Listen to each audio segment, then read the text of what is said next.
사람 몸 받기 힘드나 지금 받고 있으며 불법 듣기 힘드나 지금 듣고 있으니 이 몸 받은 금생에 제도 못되면 언제 또 생을 받아 이 몸에 제대했으냐. 스스로 부처님께 기하여 받들어 모시고 원하건대 승생들과 더불어 태도를 체득하여 무상의 뜻을 바라겠노라. 스스로 법에 기하여 받들어 모시고 원하건대 승생들과 더불어 깊이 경장에 들어가 지혜를 바다와 같이 하겠노라. 스스로 승가에 기하여 받들어 모시고 원하건 승생들과 더불어 대중들을 통리하여 모든 것에 막힘없도록 하겠노라. 무상하고 심심한 묘법은 백천만급에 되어도 만나기 심이드나 나는 지금 보고 듣고 얻을 수가 있었는데 원하건대 부처님의 진실한 뜻을 득하여 받들어 모시겠노라. 나무 아미타불, 나무 아미타불, 나무 아미타불. 오늘은 이제 석가모니 부처님 진신사리 친경법회를 하기 위해서 우리들이 모였는데, 그러기 위해서는 석가모니 부처님이 우리들한테 어떠한 가르침을 주셨는지, 그리고 그것이 왜 우리들한테 그렇게 소중한 건지 거기에 대해서 말씀드리고, 또 나아가서 오봉사에 계시는 진신사리가 어떤 사리인지에 대해서 이제 말씀드리도록 하겠습니다. 우리가 불교를 믿는 목적은 부처가 되는 겁니다. 우리가 흔히 부처가 된다 그러면은 많은 분들이 깨달음을 얻어야 부처가 된다라고 생각을 하시는데, 부처가 되었다라고 하는 상태는 열반을 얻은 상태예요. 열반이라고 하는 거는 뭐냐면은 순수한 우리나라 말로 바꾸면은 완전연소, 그런 뜻이 됩니다. 완전연소, 뭔가를 완전연소했다고 하는 거죠. 뭘 완전연소했느냐 하면은 자기 업을 완전연소한 겁니다. 그러니까 다시 말해서 업이 완전연소되었기 때문에 업이 없어져 버린 거죠. 그런 상태가 되면은 완전한 부처님이 되었다라고 할 수가 있는 겁니다.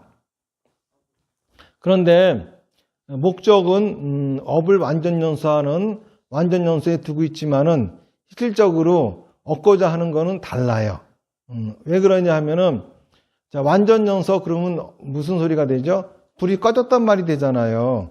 그럼 불이 꺼져 버렸으면은 불이 없고, 불이 없으니 열이 없고 빛이 없겠죠?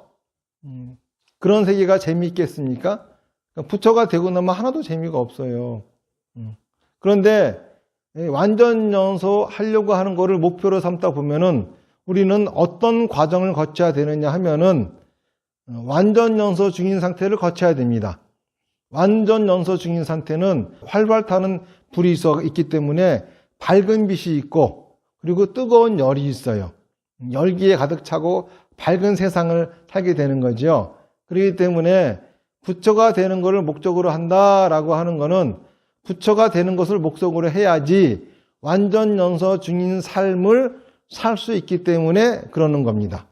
이 완전연소 중인 삶, 이게 바로 불교에서 얘기하는 진정으로 행복한 삶, 행복한 세계가 되는 거죠. 그래서 극락세계라고 하는 거, 바로 우리 불교 신자들이 가야 될 가장 이상적인 세계예요.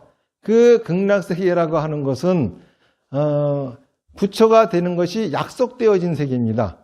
다시 말해서 완전연소되는 것이 약속되어진 세계, 내 업이 완전연소되어지는 것이 약속된 세계이니까는 곧 극락세계는 내 업을 완전연소하고 있는 세계가 극락세계가 되는 거예요. 그런데 그 극락세계는 어떻게 하면 갈 수 있느냐 하면은 우선 죽어야 갈 수 있어요. 그 죽는다라고 하는 게 뭐냐 하면은 지금 여러분들의 삶이 죽어야 된다고 합니다. 목숨이 끊어져야 가는 게 아니라 여러분들의 삶이 죽어야 돼요. 어떤 삶이 죽어야 되냐 하면은 불완전연소하고 있는 삶이 죽어야 됩니다. 업을 불완전연소하고 있는 삶이죠. 자, 불완전연소하고 있는 삶은 어떤 삶이냐 하면은 우선 불이 없어요. 추워요. 그리고 어둡습니다. 부처가 된 거하고 똑같죠. 근데 독가스가 있어요. 그러니까 부처님이 되는 것보다 더 나쁘죠. 진짜 지독하게 고통스럽고 힘든 세계입니다. 그러한 삶을 버려야 돼요. 그러한 삶을 버리라고 하는 것은 죽어야 되는 겁니다. 다시 말해서 여러분들이 왜 그렇게 불완전연소하는 삶을 사느냐 하면은 생명처럼 무언가를 가지고 있기 때문에 그래요. 움켜쥐고 있습니다. 그것이 자기를 살려주는 건 줄 알아요. 사실은 살려주는 게 아닌데, 근데 그거를 내려놓기 위해서는 죽어야 되겠죠. 다시 말해서 여러분들이 붙잡고 있는 마치 내 생명을 살려주고 있는 것 같은 그거 자기의 착각이죠. 그거를 내려놔야 됩니다. 그거를 내려놔야지만이 극락을 갈 수가 있는 거예요. 다시 말해서 그거를 내려놓는다고 하는 자체가 죽는 거고, 그래야 완전연소하는 삶에 들어갈 수가 있는 거죠. 깨달음을 얻으면 부처님이 된다 그래요. 뭘 깨닫느냐 하면은 바로 이 업을 완전연소하는 방법. 다시 말해서 업을 완전연소해야겠다. 그리고 업을 완전연소하는 방법. 왜 업을 완전연소해야 되는지, 그리고 어떻게 해야 되는지 이거를 깨우치는 것이 깨달음이에요. 이거를 깨달으면은 부처가 됩니다. 그때 부처의 상태는 유효열반이라 그래요. 업이 남아있는 상태의 열반이다. 다시 말해서 완전연소 중인 상태의 열반이 되는 거죠.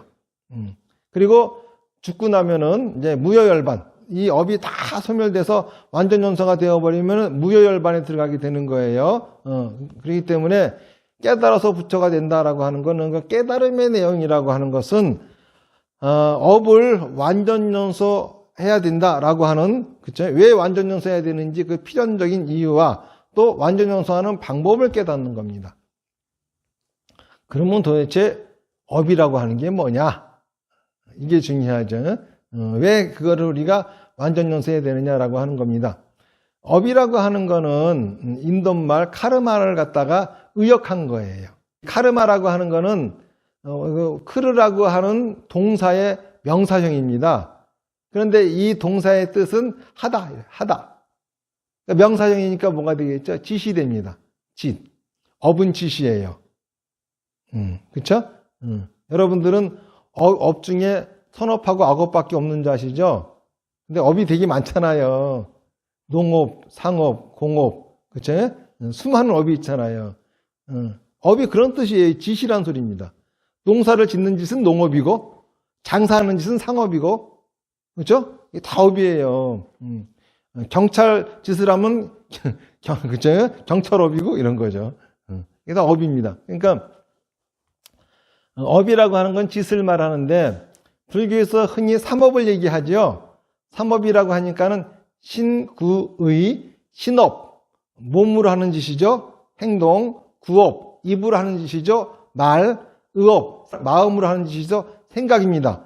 생각과 말과 행동이 업이에요. 이 업을 완전연소하는 방법, 이 업을 왜 완전연소해야 되는지 그 이유를 알고 이 업 생각과 말과 행동을 완전연소하는 방법을 알고 그러한 삶을 살아가면은 부처가 되는 거예요. 산속에 들어가가지고 도통하겠다고 쭈그리고 앉아서 부처 되는 거 아닙니다. 자기 생각과 말과 행동을 완전연소하는 삶을 살고 있으면은 그때부터 부처가 되는 거예요. 부처님 되는 거 그렇게 어렵지 않아요. 그런데 이 업을 완전연소하는데, 다시 말해서 부처가 되는데 방해가 되는 세 가지가 있습니다. 이게 뭔지 아세요? 세 가지 장애라 그러죠. 첫 번째가 번뇌장애예요. 두 번째가 업장이에요. 세 번째가 보장입니다. 이 세 가지가 우리가 부처가 되는 것을 방해하고 있는 장애예요. 다시 말해서 내 생각과 말과 행동을 완전연소하는 것을 방해하고 있는 거, 이게 이 세 가지라 이겁니다. 이거 3장이라 그래요. 그러면 번뇌장이라고 하는 거는 뭐냐? 이 번뇌라고 하는 게 무슨 뜻이냐 하면은요, 괴로움의 원인이 번뇌예요. 한여름에 무지무지 덥죠? 춥겠습니다. 더위 40도까지 올라가요. 이때 번뇌가 뭐냐? 더위가 번뇌예요. 괴로움을 주잖아요. 그렇죠? 자식 때문에 속 썩어 죽겠어요. 그러면 내 괴로움의 원인은 뭐죠? 자식이야. 자식이 번뇌예요. 무슨 말인지 아시겠죠? 남편 때문에 아주 죽겠어 그냥 속 썩여가지고. 그러면 괴롭죠? 지금 내 번뇌는 뭡니까? 남편이 번뇌야. 그러니까 번뇌라고 하는 뜻이 뭔지 우리가 정확히 알고 있어야 돼요. 번뇌는 뭐냐? 내가 지금 괴로움을 받고 있으면은 그 괴로움의 원인이 되는 거, 이거를 번뇌라고 하는 거예요. 그런데 불교에서는 삼덕번뇌를 얘기해요. 이 삼덕번뇌라고 하는 것은 모든 괴로움의 근원이 되는 거야. 뭐 사업이 안 돼서 괴롭든, 자식이 속썩여서 괴롭든, 남편이 속썩여서 괴롭든, 부인이 속썩여서 괴롭든 간에, 예? 모든 괴로움의 그 근원을 근원을 이렇게 파고 들어가면은 요 세 가지에 다 해당된다 이겁니다. 그래서 삼독번뇌라 그래요. 이거를 또 독사로도 표현하죠. 세 마리 독사. 그래가지고 중생들이 세 마리 독사에 물려가지고 불완전연수하는 삶을 사는 거죠. 그러면 이 삼독번뇌 세 마리 독사는 뭐냐? 탐진치입니다. 탐진치. 자, 탐 그러면은 우리가 다 어떻게 알고 있죠? 욕심 부리는 거. 진 그러면 어떻게 알고 있죠? 화내는 거. 치 그러면 어떻게 알고 있죠? 어리석은 거. 그래서 삼독번뇌로부터 벗어나려고 뭘 하죠? 욕심 안 부리려고 자꾸 버리려고 그래요. 그리고 화 안 내려고 그냥 누가 나를 이렇게 약으로 올리고 그냥 별일 다 있어도 그냥 뭐 나무아미탑을 부르든 온마인 반면 부르든 하여간 무조건 참고 견디려고 그래. 그렇죠? 어리석지 않으려고 아주 기를 쓰고 그렇죠? 지혜로 하시려고 애씁니다. 그게 마음대로 되던가요? 왜 안 되는 줄 알아요? 그거는 번뇌가 아니기 때문이에요. 욕심 부리고 화내고 어리석은 건 번뇌가 아니에요. 잘못 알고 있기 때문에 그렇습니다. 그러면은 그게 뭐냐 하면은 이 탐이라고 하는 거는 한자로 욕심이라고 번역을 했지만은 그게 아니라 본래 무슨 뜻이냐 하면은 자기가 하고 싶어 하는 것만 하려고 하는 겁니다. 진이라고 하는 건 뭐냐 하면은 자기가 하기 싫은 거는 안 하려고 하는 거예요.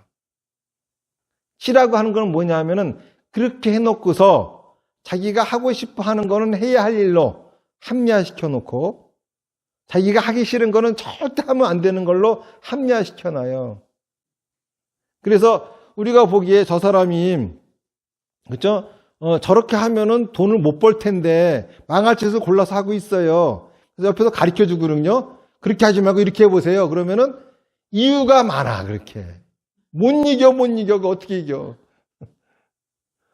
누가 봐도 망할 짓인데 그걸 슉 하면서도 그쵸? 이유가 많어. 그거 아무도 못 이깁니다. 이게 뭡니까? 이 탐진치라고 하는 거는 따로따로 있는 게 아니라 한꺼번에 오는 거예요. 뭐 잘 생각해 보십시오. 오죽하면은 원효 스님이 동쪽으로 가려고 하나 서쪽으로 간다. 모래 가지고는 밥을 못 짓는다. 이런 말씀 하셨잖아요. 이게 바로 뭐냐면은 이 번뇌 때문에 그러는 겁니다. 내가 아무리 하고 싶어도, 그러니까 내가 가고 싶은 방향이 있잖아요. 예를 들어 사업에 성공하고 싶잖아요. 그럼 사업에 성공하려면은 성공할 짓을 해야 돼요. 내가 아무리 하고 싶어도, 그렇죠? 사업에 성공하지 않을 짓은 못하는 거는 그렇게 하면 사업에 성공하지 않았고 하지 말아야 되는 거야. 성공하고 싶다면은. 그렇죠? 그리고 또 내가 아무리 하기 싫어도 해야 할 건 해야 되는 거야. 그리고 자기 합리화하면 못 쓰는 거고. 이거 번뇌입니다. 그러면은 번뇌는 어떻게 하면 없어지느냐 하면은 그렇죠? 없어지지는 않아요. 번뇌를 갖고 잘 살아야 됩니다. 이 번뇌라고 하는 삼독 이 독사는 있잖아요. 항상 우리 인생에 들어있어요. 근데 이게 없으면 재미가 없어. 이 독사하고 싸워가지고 이기는 맛이 있어야 이게 삶에 재미가 있는 겁니다. 그러니까는 항상 자기가 해야 될 일, 그러니까 자기 인생에 가야 할 목표가 있다고 하면은 그 목표를 향해서 계획을 세우고, 그렇죠? 거기에서 정리를 하는 거야. 내가 어떤 짓을 해야 되는지, 내가 어떤 생각, 어떤 말, 어떤 행동을 해야지 되는지. 그래서 해야 할 짓은 하고, 하면 안 될 짓은 하지 말고, 그리고 항상 냉정하게 자기를 볼 줄 알아야 되는 겁니다. 이거는 노력을 해야 되겠죠. 이런 거는 신앙생활을 가지고 극복해야 되는 겁니다. 이 업이라고 하는 거는 생각과 말과 행동이라고 그랬죠. 불교에서는 인강보라고 하는 말이 있어요. 콩 심은 데 콩 나고 팥 심은 데 팥 난다고 하는 말이 있습니다. 내가 받고 있는 모든 결과는 내 지시한 결과야. 내가 그런 짓을 했기 때문에 그렇게 받는 거예요. 사람들은 그럽니다. 착한 일을 하면은, 착한 짓을 하면은, 선업을 지으면은 복을 받고, 악업을 지으면은 벌을 받는다. 그래요. 이것들을 어떻게 해석하는지 아세요? 선업을 지으면은 부자가 되고, 악업을 지으면 가난해진다. 그래가지고 꼭 하는 말이, 저 사람은 착하게 사는데 가난하게 살고, 저 사람은 나쁜 짓만 골라가면서 사는데 부자로 사니까는 부처님이 말씀하신 인강보는 틀린 말이야. 인과도리는 안 맞아. 그럽니다. 그거는 그 해석을 멍청하게 해서 그런 거죠. 부자로 사는 사람은 부자가 될 짓을 했기 때문에 부자가 되는 거야. 그렇죠? 가난하게 사는 사람은 가난할 짓을 했기 때문에 가난하게 사는 거야. 아무리 착해도 가난할 짓을 하면 가난해지는 거고, 아무리 나쁜 놈이라 하더라도 부자가 될 짓을 하면 부자가 되는 거예요. 그렇죠? 아무리 멍청해도 부자가 될 짓을 하면 부자가 되는 거고, 아무리 똑똑해도 가난할 짓을 하면 가난하게 사는 거예요. 똑똑하고 부자고 많이 배우고 적게 배우고 있잖아요. 착하고 나쁘고 하고 아무 상관이 없어요. 모든 거는 자기 짓대로야. 자기가 하는 짓대로 다 받는 거예요. 이게 인과응보라고 하는 겁니다. 업보라고 하는 거는 뭐냐 하면은 내가 한 짓에 대한 결과물이 업보예요. 그러니까 내가 한 생각, 내가 한 말, 내가 한 행동에 대한 결과물이 업보가 되는 거예요. 이게 세 번째 장애죠. 두 번째 장애가 뭐냐? 업장이에요, 업장. 업장이라고 하는 건 뭐냐 하면은 생각과 말과 행동이 장애가 생긴 겁니다. 병이 든 거야. 무슨 얘기인지 아시겠죠? 그러니까는 아까 얘기한 번뇌장하고 업장은 신앙하고 믿고 부처님 가르친 대로 잘 살면은 요 장애로부터는 벗어날 수가 있습니다. 근데 업장은 뭐죠? 병이 든 거라 그랬죠? 요거는 고쳐야 돼요. 고쳐야지. 병든 건 어떻게 해야 됩니까? 치료를 받아야 됩니다. 무슨 말인지 아시겠죠? 이렇게 달라요. 자, 그러면은 업에 장애가 없는 거, 그건 도대체 뭘까? 그리고 또 부처님은 업장 소멸을 어떻게 하면 된다고 하셨을까? 우리가 요걸 좀 알아봐야 되겠죠? 석가모니 부처님이 말씀하신 업장 소멸의 방법은 사성제 8정도입니다. 그거 외에는 없어요.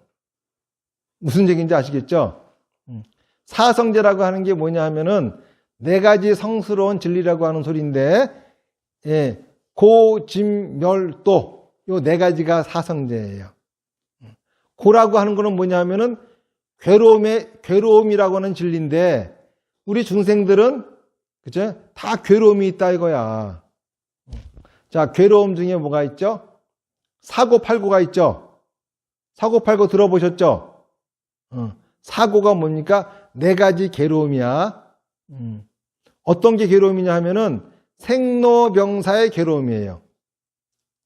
늙고 병들고 죽는 거는 당연히 괴로운 줄 알겠죠? 그렇죠? 그거 괴로운 줄 모르시는 분 아마 없으실 겁니다. 늙고 병들고 죽는 거는 괴로워요. 우리 병드는 거 괴로워가지고 다 마스크 끼고 있잖아요. 코로나 안 걸리려고. 그러니까 이건 다 알겠는데 사는 게 도대체 왜 괴로움이냐 이거. 사는 게 왜 괴로움이냐 이거. 깐난애기가 응애하고 태어나죠. 울어요. 태어나자마자 악을 쓰고 옵니다. 왜 울까요? 아파서 우는 거예요. 어디가 아파서 울까요? 얘는 어머니 뱃속에 있을 적에는, 양수 속에 있을 적에는 별로 자극이 없었습니다. 그런데 뱃속에서 탁 나오자마자 갑자기 자극을 받아요.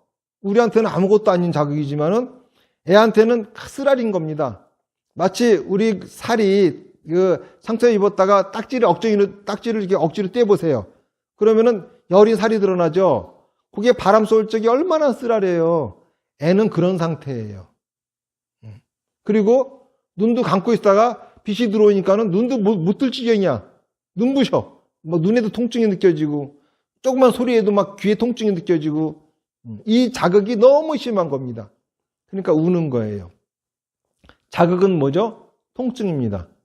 우리가 세상을 살아가는데 통증을 느끼지 않을, 자극을 받지 않을, 그죠? 그러니까 뭐 그런 법은 없겠죠. 산다라고 하는 것 자체가 자극을 받아야 돼요. 지금 우리가 이런 자극을 받아도 아프지 않은 이유는, 통증으로 느끼지 않는 이유는 자극에 익숙해졌기 때문에, 그러면서 부드럽고 어쩌고 그쵸? 이런 것들을 알게 되는 거죠. 또 사물도 볼 수 있게 되고 좋은 소리 나쁜 소리도 들을 수 있게 되고. 애들 이유식 먹일 적에 먹어보셨어요? 싱거워요.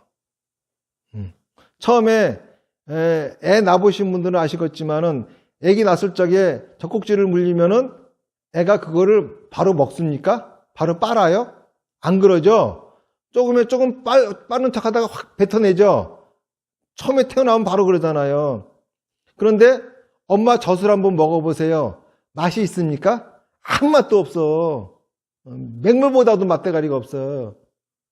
아무 간이 안 돼 있어. 근데 애한테는 그게 쓰게 느껴져요. 모든 맛의 근본은 쓴맛입니다. 모든 자기의 근본이 통증인 것처럼. 그러니까 쓰니까는 애가 뱉어내는 겁니다.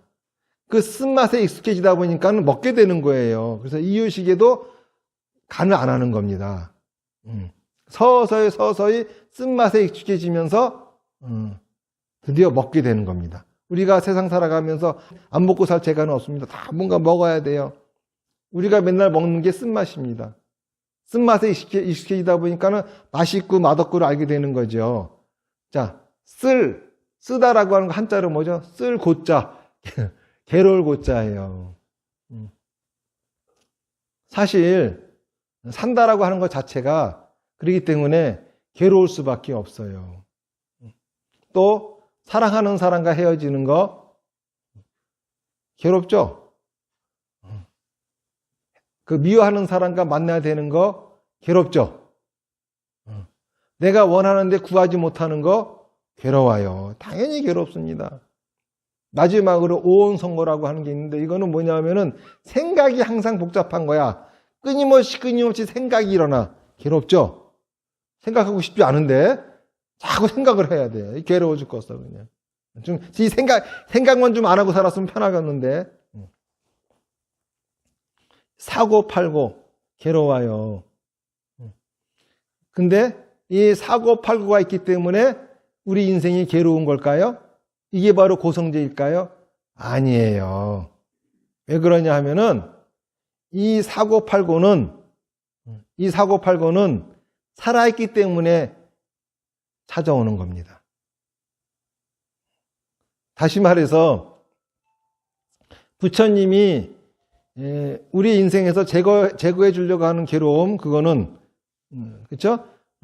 보기 싫은 거를 봐야 되고, 듣기 싫은 소리를 들어야 되고, 먹기 싫은 맛없는 것을 먹어야 되고, 그렇죠? 맡기 싫은 냄새를 맡아야 되고, 또 느끼기 싫은 나쁜 감촉을 느껴야 되고, 이러한 괴로움으로부터 우리를 해방시켜 주려고 하시는 거 아니에요. 무슨 얘기인지 아시겠죠? 자, 그러면은 짐승들은 이런 거로부터 고통을 느끼지 않아요. 사람만이 느끼죠. 자, 그러면은 우리가 이런 당연히 이 사고팔고를 우리가 당연히 이렇게 받아들이고 살면은 그러면 과연 우리한테 괴로움이 사라질까요? 그러면 짐승이 되면 되잖아요. 사람을 포기하면 되잖아요. 사람하고 짐승하고 다른 거는 짐승은 환경에 사육당하지만은 사람은 환경을 극복하며 살아가는 게 사람이에요. 다시 말해서 우리 인간은 보기 싫은 거 안 보고 더 좋은 걸 보려고 미술을 발전시켰고 더 좋은 소리를 들으려고 음악을 발전시키고 더 좋은 냄새를 맡으려고 향을 만들고 더 맛있는 걸 먹으려고 요리법을 개발하고 더 좋은 느낌을 받으려고 집도 짓고 이러고 문명이 나왔어요. 사랑하는 사람과 헤어지지 않으려고 제사도 지내고 장례식도 하고 사당도 짓고 위패도 모시고 합니다. 미워하는 사람과 안 만나려고 온갖 무기 만들어서 전쟁도 합니다. 구하는 거 얻으려고 무슨 경제학이니 무슨 천문학이니 과학이니 여러 가지 학문도 발전시켜 왔어요. 그러면은 도대체 불교에서 말하는 괴로움, 부처님이 우리한테 제거시켜 주려고 하는 괴로움은 뭐냐라고 하는 겁니다. 보기 싫은 거 보기 때문에 불행한 거 아니에요. 듣기 싫은 소리 들어야 되기 때문에 불행한 거 아닙니다. 냄새 맡기 싫은 거 냄새 맡는다 괴로운 거 아니에요. 사랑하는 사람과 헤어져야 되기 때문에 불행한 거 아니에요. 미운 사람과 만나야 되기 때문에 불행한 거 아닙니다. 내가 원하는데 원하는 대로 이루어지지 않기 때문에 불행한 거 아니에요. 진짜 불행한 건 뭐냐 하면은 그런 괴로움을 받지 않으려고 하는 거. 자, 그런 괴로움을 안 받는다고 하는 게 뭐죠? 이거는 죽는 거예요. 그렇죠? 살아있는 것이 죽은 사람처럼 살아가는 거. 곧 산송장이죠. 요즘 말로 뭐라 그러죠? 이거를? 좀비. 그렇죠? 곧 자기 인생을 좀비같이 살아가는 거. 이게 바로 괴로움이다라고 석가모니 부처님이 말씀하시는 사성제 중에 고성제가 그런 이야기를 하고 있는 겁니다. 그러면은 이 괴로움의 원인은 뭐냐? 아까 말씀드린 것처럼 삼독번뇌예요. 이게 집선진이다. 다시 말해서 내가 하고 싶어 하는 것만 하려고 그러고 하기 싫은 거 안 하려고 그러고 그리고 자기가 하고 싶은 거는 해야 할 일로 하기 싫은 거는 하면 안 되는 걸로 이렇게 합리화시키고 있는 거. 이게 원인이에요. 자, 그러면은 어떻게 하면 되느냐? 어떻게 하면 되느냐 하면은 자기한테 주어진 삶을 맹렬하고 저돌적으로 신명나게 살아주면 되는 겁니다. 다시 말해서 아까 처음에 말씀드린 것처럼 생각과 말과 행동을 완전 연소하면서 살아가면은 된다 이겁니다. 그럼 어떻게 하면은 내 업을 완전 연소할 수가 있을까요? 업장이 없는 삶을 어떻게 하면 살아갈 수 있을까요? 그거를 말씀하시는 게 팔정도예요. 팔정도의 첫 번째가 뭐냐 하면은 정견, 바른 견해라고 하는 거예요. 요거는 뭐냐 하면은 아까 제가 사성제 말씀드렸던 것처럼 우리가 제거해야 될 괴로움이 뭔지 정확히 아는 겁니다. 무슨 말인지 아시겠죠? 여러분들은 뭘 제거하려고 그럽니까? 보기 싫은 거는 안 보려고 하는 거, 듣기 싫은 소리는 안 들으려고 하는 거, 이런 것들을 제거하려고 그래요. 그게 아니라 우리가 제거해야 될 거는 거기에 맞서지 않고 도망치고 있는 거예요. 잘 생각해 보세요. 보고 싶은 거 안 보려고 우리는 무슨 짓을 하죠? 저희가 보기 싫은 거 안 보려고 보기 싫은 거로부터 도망쳐 다니잖아요. 듣기 싫은 소리 안 들으려고 듣기 싫은 소리로부터 도망치고 다니잖아요. 이거를 제거해야 되는 겁니다. 그러기 위해서는 뭘 해야 되느냐 하면은 바르게 생각하고 바르게 말하고 바르게 행동해야 되는 겁니다. 다시 말해서 업이 뭐라 그랬죠? 생각과 말과 행동이라 그랬습니다.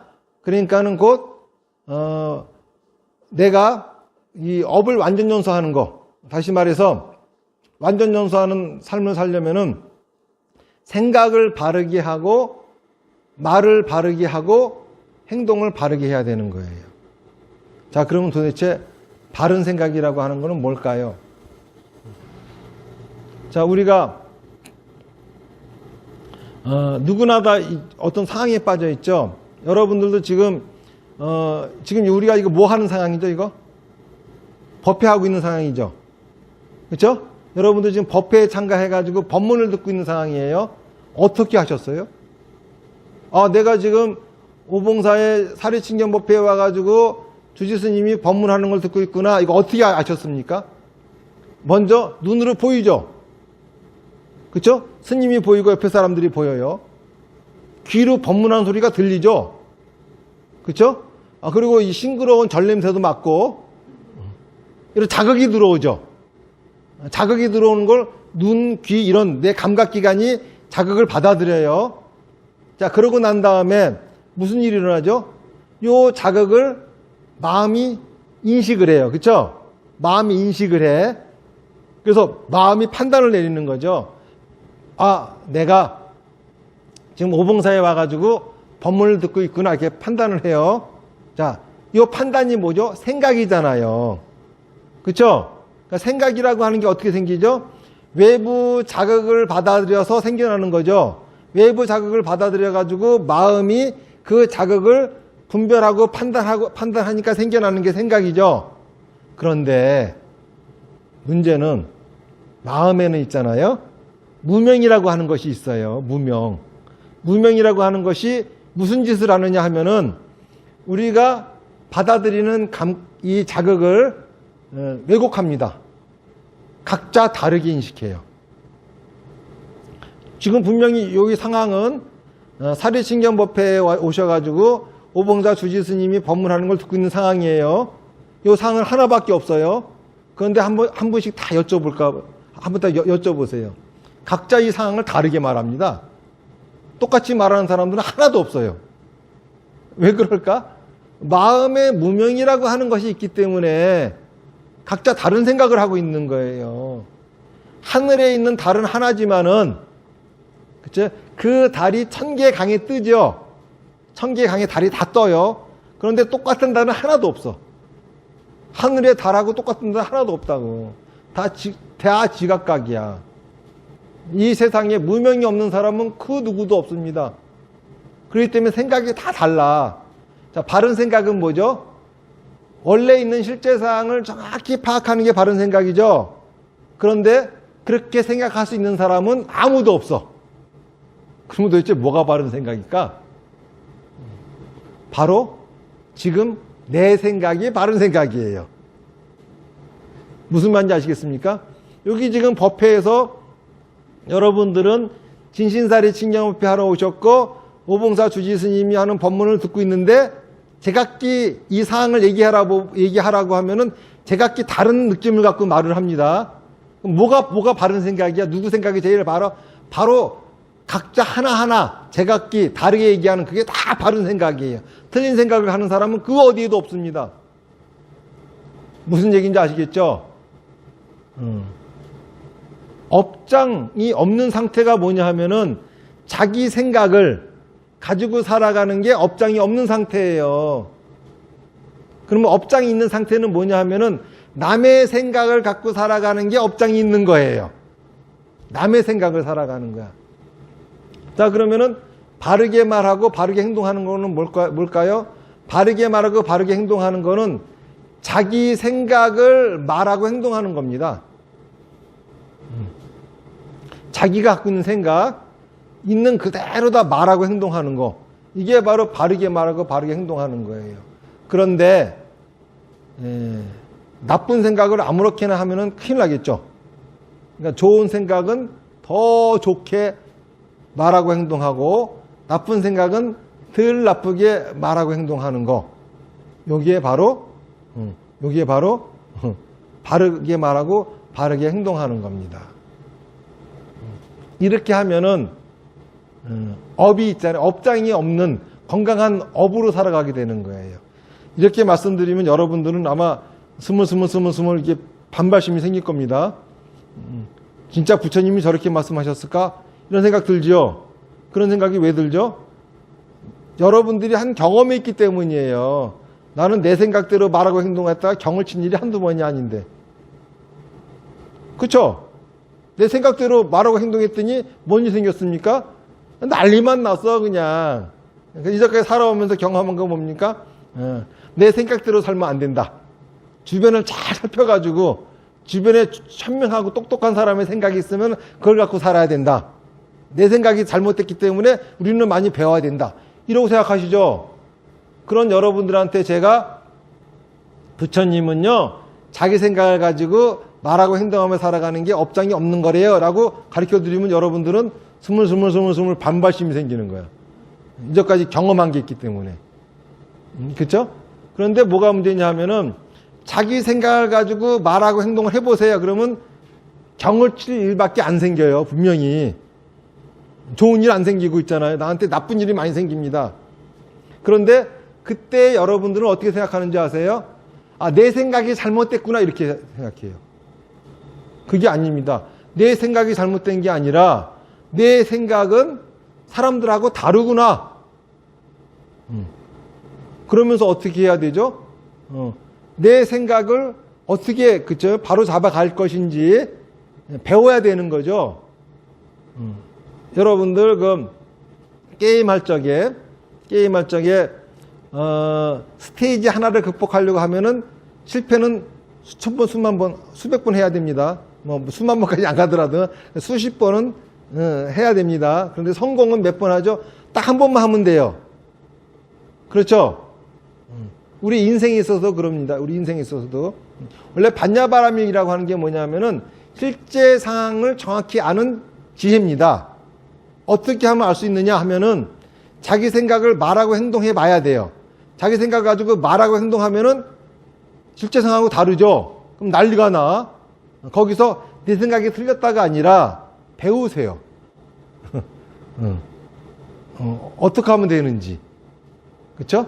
자꾸 배워나가야 되는 거야. 이렇게 실패를 거듭하면서 성공하게 되고, 실제 상황을 정확히 파악하게 되고, 반야바라미를 얻게 되고, 그렇게 함으로써 내 인생은 점점 좋아지고, 내 생각을 가지고 말하고 행동하기 때문에 속이 후련한 인생을 살게 되는 겁니다. 찌꺼기가 남아있지 않은 삶을 살게 되는 거예요. 그런데 이게 쉬운 일이 아니죠. 그래서 나오는 방법이 육바람이고, 육바람일 다음에 나오는 게 오문이라고 하는 거예요. 그 중에 오문 중에 제일 중요한 게 사마타.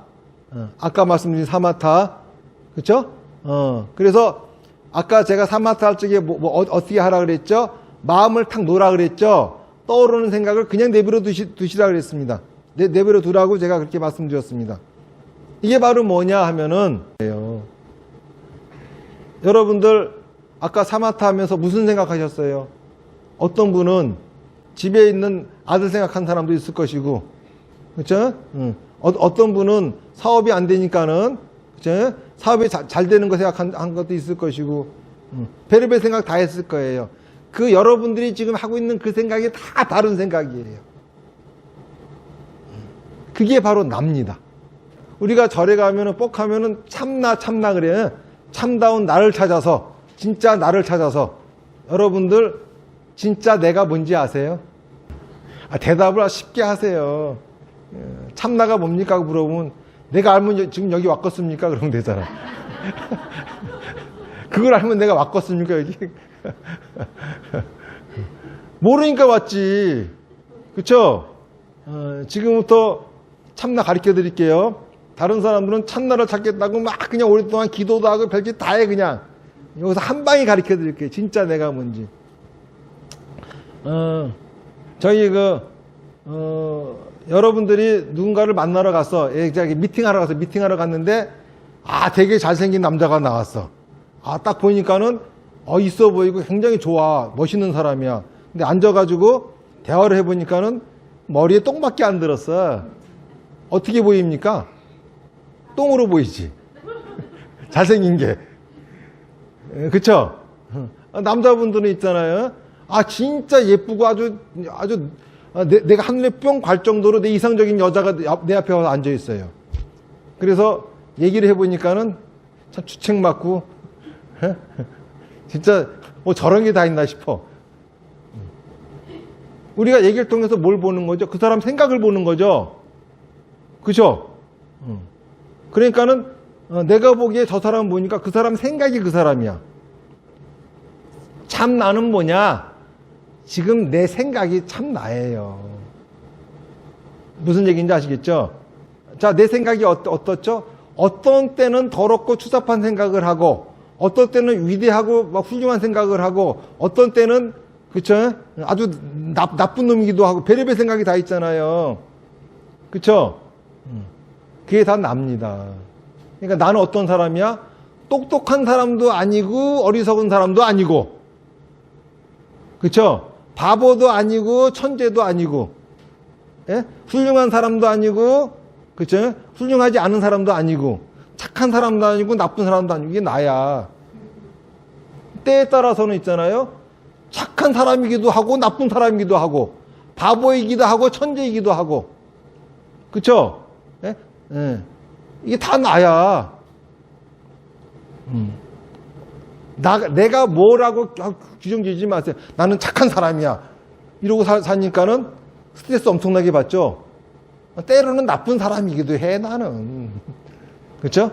때로는 바보가 될 수도 있어. 그랬더니 누가 야 이 바보야 그러면은 한번 웃어주면 돼. 지금은 내가 바보였구나 그러고. 야 이 나쁜 놈아 그러면은 지금 내가 나쁜 놈이었구나. 웃어주면 돼. 그거 가지고 길 쓰고 싸울 일이 없다고. 왜냐하면 나는 뭐냐? 그때 달라요. 이게 나야. 그쵸? 그때 다 다른 게 나야. 내 생각이 나예요. 그런데 내 생각을 버려버리면은 뭐가 됩니까? 죽는 거야. 여러분들 언제 가장 기분 나쁘고 재수 없습니까? 누가 내 생각 무시할 때지. 그쵸? 왜? 내 생각이 나니까. 좀 내가 좀 틀린 생각하면 좀 어때? 지가 뭔데 내 생각 가지고 찍어 눌러 도대체? 그렇죠? 내가 좀 바보 같은 생각 좀 하면 어때? 그게 나잖아. 쥐는 바보가 아닌가? 어떤 때는 자기도 바보이면서. 그렇잖아요. 이게 바로 납니다. 응? 그 나를, 내 생각을 가지고 말하고 행동해 봐야 비로소 배움이 있고 내 인생에 발전이 있는 거예요. 그러니까는 사마타를 통해 가지고 마음을 탁 놓음으로써 뭘 보느냐 하면은 내가 어떤 사람인지, 지금 나의 상태가 어떤지. 나는 칠면조 같은 사람이야. 나라고 하는 사람은 하나를 규정하면 큰일 나요. 그치? 그러니까 괜찮은 거야. 나빠도 괜찮은 거고, 잘못해도 괜찮은 거고. 가장 큰 문제는 똥 묻었는데 안 닦는 게 문제야. 그죠? 살다 보면 더러워질 수도 있잖아. 안 닦는 게 문제야. 근데 내가 더러운 줄 알아야 닦을 거 아니야. 나는 내가 지금 나쁜 놈이구나 알아야 씻어낼 거 아니야. 이게 나를 알려면 이 사마타를 해야 되는 겁니다. 부처님이 돌아가실 적에 부처님의 제자 아난이 부처님이 돌아가시면 우리는 누구를 의지해서 믿고 삽니까? 그랬더니 부처님이 자등명 법등명, 너 자신에 의지하고 이 가르침에 의지해라. 뭡니까? 네 생각에 의지하고, 그렇죠? 그리고 네 생각을 지혜롭게 하는 이 가르침에 의지해라. 부처님의 가르침은 여러분들 생각을 지혜롭게 만드는 거지, 여러분들의 생각을 버리고 부처님의 생각을 따르라고 하는 거 아니에요. 만약에 여러분들이 지금 여러분의 생각을 버리고 부처님의 생각을 따른다, 그러면은 여러분들은 다른 생각을 하고 있지 않은 겁니다. 지금 여러분의 생각에다가 부처님의 가르침을 더해서 나의 생각을 지혜롭게 하세요. 지혜롭게 하려면은 먼저 내 생각을 알아야 되겠죠. 사마타 하시는 겁니다. 두 번째, 지혜롭게 하려면은 이렇게 법문 들으세요. 이게 비파사나입니다. 옛날 얘기하는 얘기만 쫑긋해서 듣지 말고, 스님들 법문한다 그러면 옛날 얘기 그냥 구전 전설에 관한 얘기 주는 것만 좋대 그냥. 그쵸? 그런 것만 귀 쫑긋 세우고 제대로 된 얘기하면 좋아라 그냥. 그러면 안 돼. 제대로 된 얘기를 들으셔야죠. 무슨 얘기인지 아시겠죠? 그래야 내 생각이 지혜로워집니다. 그 다음에는 세 번째로는 다나바람일 버리는 거예요. 집착을 버리는 거예요. 다시 말해서 내 생각이 뭔지 확실히 알았고 내 생각이 지혜로워졌죠. 그러면 지혜로운 생각을 어떻게 해야 됩니까? 말하고 행동해야 돼요. 그래야 내가 처해진 환경이 변합니다. 말하고 행동하지 않고 그냥 지혜로운 생각을 갖고만 있으면 망상이에요. 망상 속에 있는 거야. 그런데 우리가 왜 내 생각을 마음 놓고 말하고 행동하지 못하죠? 두려워서, 경을 칠까 봐. 배우는 것도 좋지만은 당하면은 힘들거든. 그러니까 이 두려움의 원인이 뭐죠? 집착 때문에 그러는 거예요. 여러분들은 아까 그 탐진치가 그러면 욕심, 그러니까는 불교는 욕심을 버리는 종교인 줄 알아요. 근데 삼덕본내 탐이 욕심 아니야 그거. 자기가 하고 싶어하는 것만 하려고 하는 거지. 인생을 재밌게 살려면 욕심이 있어야 돼요. 욕심이 없는 인생은 재미가 없는 인생이에요. 욕심 버리려고 하지 마세요. 욕심 버리는 순간 여러분들이 뭐가 되느냐? 좀비가 됩니다. 네? 욕심 버리는 거 아니에요. 그런데 문제는 욕심을 부리면 괴로워요. 왜 그런지 알아요? 집착이 생기니까는. 여러분들 밥 많이 먹으면 괴로워요. 왜? 똥이 많이 생기니까. 똥 안 넣어봐 그거. 죽겠죠? 똥이 무서워서 밥을 못 먹어. 이거 바보 아닙니까? 똑같아. 욕심을 부리면은 집착이 생겨. 그쵸? 집착이 생기면은 어떻게 해야 돼 이거? 괴로우니까 집착을 놓아야 돼. 똥을 넣듯이 넣어야 되는 거야. 그러면 또 욕심 부릴 수가 있잖아. 무슨 말인지 아시겠죠? 밥 많이 먹으면은 똥이 얼마큼 나와? 많이 나오죠. 욕심이 크면 집착도 많이 나와. 집착을 버리는 게 뭐냐? 보시하는 거예요. 여러분들 절에다가 보시하는 거 있잖아요. 예? 절 살림이 어려울까봐 또는 불교가 널리 포교되기를 바래서 스님들도 뭔가 먹고 살아야지 이거 하는 거 아니에요. 그렇게 착각하지 마세요. 여러분들 절에 와서 왜 보시하는 줄 아세요? 보시하는 순간이 그게 바로 똥 넣는 거야. 똥 누러 오는 거야 절에. 법표울적에. 근데 스님이 보시하라고 법문해주면은 저 스님이 또 돈 타령한다 이러고 있어. 아니 그럼 똥 넣는 거 가르쳐 주지 뭘 가르쳐 줄까 도대체. 예? 다들 있잖아요. 오랫동안 똥을 안 나가지고 이 관장을 해야 될 판이야 지금. 어? 오랫동안 이 걸려가지고 이 변빈데도 변빈 줄은 몰라. 이게 다 업장에 생기는 거거든. 그러니까 절에 가서 뭘 빌지 마라. 또는 절에 가서 욕심 부리면서 시주하지 마라. 이런 소리들을 하니까는 여러분들이 뭔가 착각을 하고 있어요. 그런 거 불교 아니에요. 욕심을 부려야 재밌는 거야. 그러니까는 욕심이 크면은 시주도 많이 하는 거고, 욕심이 적으면 시주도 코딱지만큼 하는 거고, 먹기는 실컷 먹어놓고 똥은 요만큼 싸봐. 뭐가 될까, 그럼? 그쵸? 그러니까 먹기는 실컷 먹고 똥은 요만큼 싸면은 계속 이제 못 먹어, 계속. 많이 먹었으면 많이 싸. 죄송합니다. 너. 싸면 안 돼, 너. 그쵸? 그리고 적게 먹었으면은 적게 먹은 사람이 많이 넣잖아요. 그럼 뭐가 돼? 설사야, 설사. 좀 적당히들 하셔야 되는 거예요. 무슨 말인지 아시겠죠? 많이 내가 욕심이 크면은 시주도 많이 하는 거고, 그렇죠?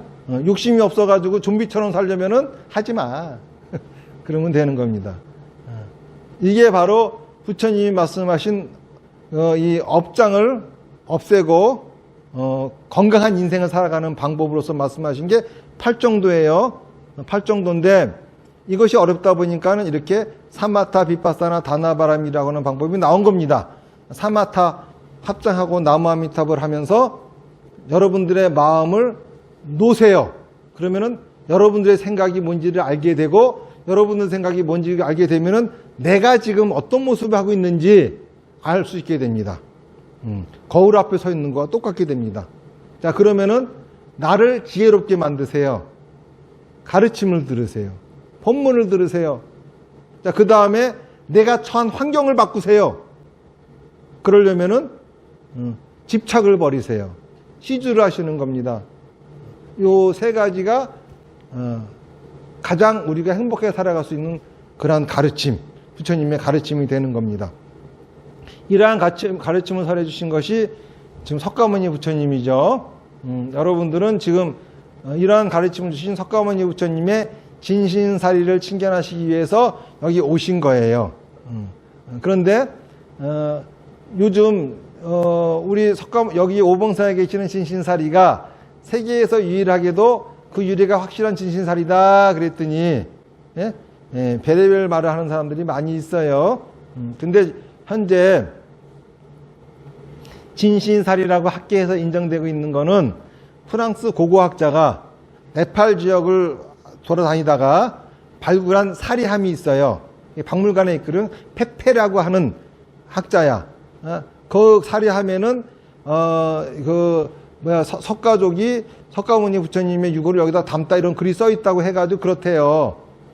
그거를 이제 인정한다 이런 소리를 하는데 실제로 경전에 의하면은 석가모니 부처님이 돌아가시고 난 다음에 석가모니 부처님 몸에는 32마리에 되는 사리가 나왔어요. 이거를 가지고 그 전쟁을 하려고 그래요. 그래서 8개국으로 공평하게 나눠서 8개국으로 가져가서 탑을 세웠다 그럽니다. 그리고 그 이후에 100년 후에 그 인도를 통일한 아쇼카 왕이라는 분이 나와가지고 그 사리를 동남아시아로 보냈다. 이런 얘기가 있어요. 근데 이제 동남아시아로 전달되어진 사리 중에 미얀마에 도착한 사리 중에 처음에 그거는 이제 그 수아미 분미라고 하는 나라에서 그 사리를 받아들이는데 여기서는 그냥 거의 1000년 가까이 몇백 년 동안 사리를 가지고만 있었어요. 그러니까 옆에 이제 나라가 그 사리 좀 나 좀 친견하자 왕이 그러니까는 욕합니다. 야만인이라고. 너 같은 야만인 주제에 무슨 부처님 사리를 보려고 하느냐. 그러니까는 이 왕이 분해가지고 군사를 끌고 가가지고 그 나라를 없애버려요.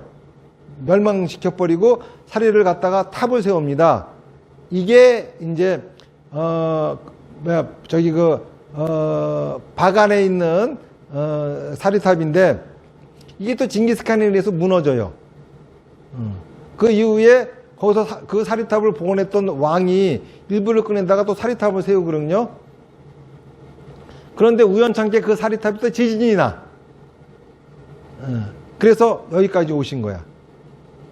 여기 유래는 그래요. 그런데 지금 전 세계에서 프랑스 고고학자인 페페가 발굴한 사리, 이것이 이제 박물관에 있고 요것만이 진짜다 이런 소리를 하는데 사실은 그 사리는 어떻게 거기에 묻혔는지에 대한 얘기가 없어요. 발견된 것만 발견되고 항아리에 써 있는 거 외에는 진짜라고 하는 걸 밝힐 수 있는 것도 아무것도 없어요. 그런데 요 사리에 대해서는 그 전 기록까지 있어요. 어떻게 설해져 있냐면은 본래 그 정전에는 8개국이 싸우려고 해가지고 둘로 나눴다라고 하는데 근데 그거는 여섯색에 나오는 거고 더 자세한 기록을 보면은 마가다국의 왕인 아사세 왕이 부처님이 돌아가셨다고 하니까는 이제 신하니까 뵈러 와. 근데 마가다국은 굉장히 큰 나라거든요.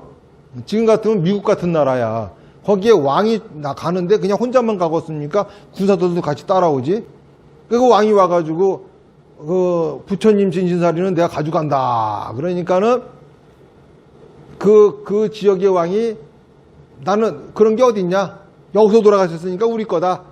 이렇게 된 거예요. 그러니까는 그 아사세 왕이 그 나라를 멸망시키려고 있잖아요. 이제 군대가 왔으니까 그냥 한 방에 그냥 그 나라는 끝나는 거거든. 그러니까 그거를 보고 있던 도나라고 하는 바라문이 그 부처님 돌아가신데 그러면 못 쓴다. 그래가지고 아쇼카 왕이 한 발짝 물러남으로써 그러면 여기 8개 나라가 다 나누자. 그래서 공주를 나눴거든요. 근데 그 이후에 기록이 있는 거예요.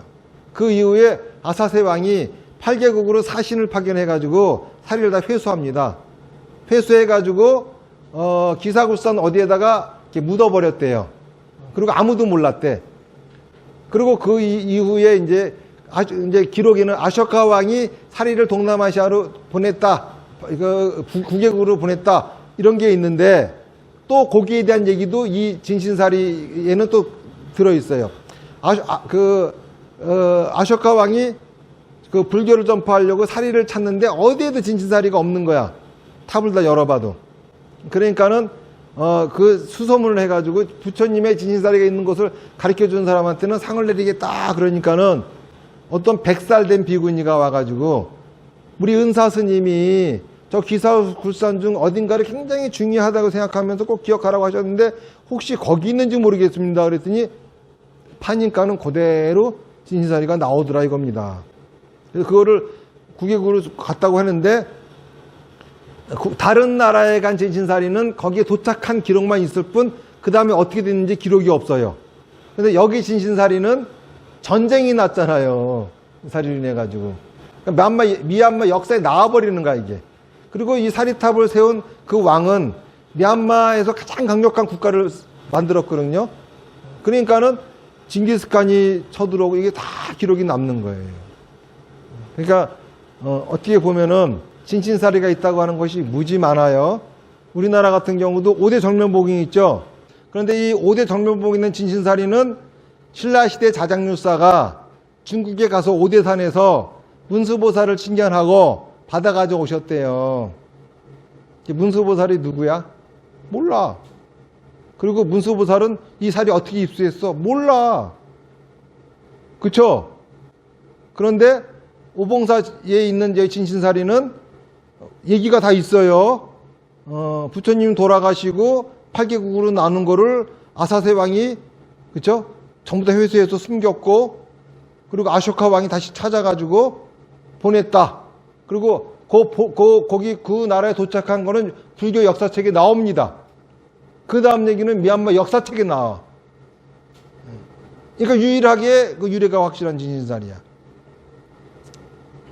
이 진신사리를 모시고 제가 사리탑을 세우게 된 거는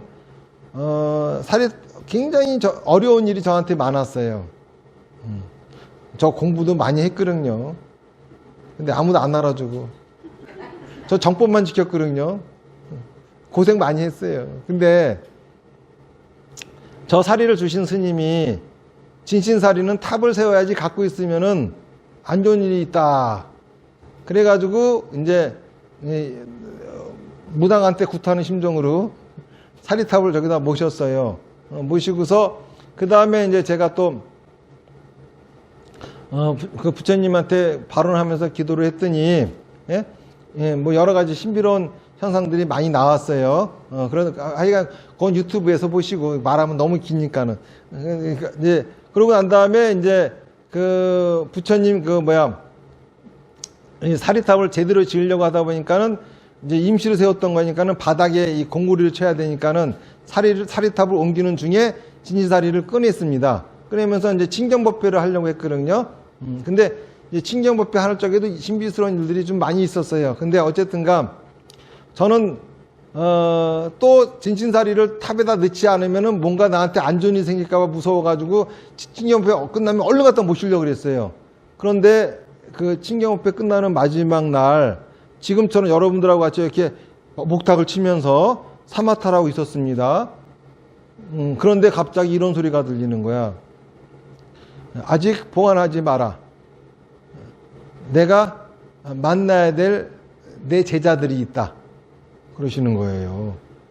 그러더니 갑자기 성문이 발짝 열리는 모습이 보이더니 저희 군사들이 파바라 들고 한도 끝도 없이 막 쏟아져 나가는 그런 걸 이제 봤어요. 그래서 저는 이거 저희 신경법회를 계속 하라는 소리인가 보다. 그러고서 이제 한 달에 한 번씩 신경법회를 하면서 아마 큰 스님이 오시든지 아니면 막 우리나라 갑부들이 와가지고 시주의 탑이 세워질 거야.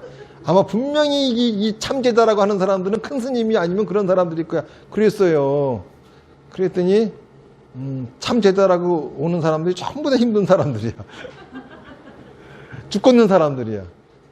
그러니까 결국은 부처님이 하시는 게 힘들고 어려운 사람들을 옳터이니 나보고 그 사람들 구제하라는 소리야. 그래야 저 탑이 쓴다 그 말이에요. 그래서 큰 스님들이나 돈 많은 사람들 오는 건 포기하고 요즘은 중생구제 하려고 있잖아요. 아주 업장소멸 프로그램도 아주 대대적으로 홍보하고 그래 다 살리자 그럼 이런 심정을 갖고 요즘은 살고 있습니다. 큰 스님들은 대려 나보고 사리장사 한다고 욕하더구만. 괜히 그 편집을 했더니 욕만 먹었어. 어쨌든 그렇습니다.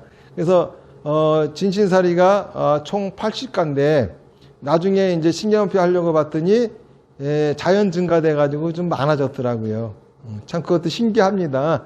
어떻게 그 무생물인데 생물처럼 숫자가 늘어나는지 그것도 참 알 수 없는 일이고 참 우리가 이해할 수 없는 일들이 참 많이 있어요. 그리고 이제 항상 진신사리에는 부처님 제자들이 함께 한대요. 그래서 이제 10대 제자사리라고 하는데 이제 그 또 말씀하시기는 목련존자와 사리불존자가 먼저 돌아가셨기 때문에 그 두 분의 사리다 그러기도 합니다. 그래서 이제 여기에는 그 목련존자, 사리불존자의 진신사리도 있어요.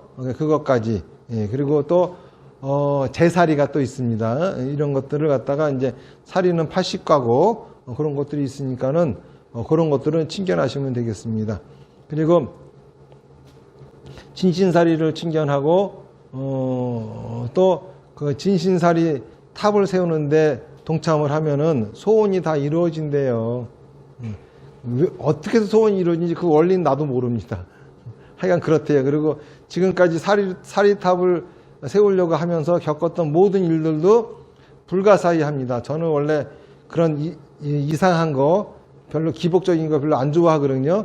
그런데 내가 그렇게 경험을 했어요. 그게 어쩔 수 없는 거죠. 그러니까 이런 줄 알고 그리고 또 부처님이 분명히 당신의 제자들이 올 것이다라고 했는데 여기 계신 여러분들은 전생에 부처님하고 무슨 인연이 있고 뭔가가 깊은 인연이 있으니까 여기 오신 겁니다. 아무나 뵐 수 있는 게 아니라 아마 여기 오신 여러분들은 부처님하고 뜻깊은 인연이 있는 특별한 분들이 아닐까 싶은 생각이 들어요. 지금까지도 사리친경하러 오시겠다고 하는 분들이 여러 분 계셨는데 못 오시는 분들도 많아요. 대구에 있는 어떤 절에서는 있잖아요. 단체로 온다라고 하는데 코로나 때문에 바로 온다 그러니 코로나가 생겨버려요. 이제 사리친경 하시고 그리고 점심 맛있게 드시고 또 이제 차담하는 자리도 있으니까는 저하고 또 다른 얘기 하시고 싶으신 분들은 남아서 차담하다가 가시면 되겠습니다. 자, 합장하십시오. 잠깐만. 질문 있으세요? 질문? 질문 없죠? 네. 내가 너무 법문을 길게 해가지고 나무아미타불 연불 몇 번 하겠습니다. 시작. 나무아미타불 나무아미타불 나무아미타불 나무아미타불 나무아미타불 나무아미타불 나무아미타불 나무아미타불 나무아미타불 성불하십시오.